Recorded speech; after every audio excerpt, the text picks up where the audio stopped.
সৎ মা আর নিজের মার ভিতরে পার্থক্য কি বলো তো? নিজের মা হাজার বার বকাবকি করলে সন্তানকে, হাজার বার মারলেও সেটা কোনো দোষ হয় না। আর সৎ মা একটুখানি গালাগালি করলে, একটুখানি মারলে তাতে বহুত দোষ হয়। তাতে লোকজন বলে ওই সৎ মা না, সেই কারণে সৎ মা বলেই তো ওরকম মারছে, সৎ মা বলেই তো ওরকম বকাবকি করছে। নিজের মা হলে কি পারতো? কিন্তু না, একদমই ভুল ধারণা।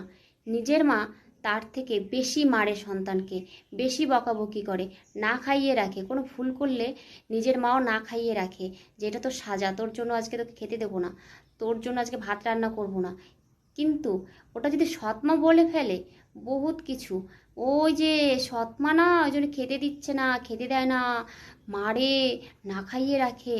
কিন্তু না, আরে সৎ মা তো, সেও তো মা, সেও তো সন্তানের ভালো চায়। হতেই পারে সে সৎ, কিন্তু মা সে, কিন্তু সে মাও কিন্তু ভালো চায় সন্তানের, যে না সন্তানকে ভালো পথে আনবো। সন্তান ভুল করলে শাসন করবে না? নিজের মাকে শাসন করে না সন্তানকে? আর সে সৎ মাকে শাসন করতে নেই সন্তানকে? শাসন না করলে তাহলে সে ছেলেটা কোথায় যে পৌঁছাবে? অমানুষ তৈরি হবে। সৎ মাকে মানুষ করার মতন তার কর্তব্য, তার অধিকার নেই? তোমরাই বলো তো, কেন সমাজ এরকমটা কেন বলো তো?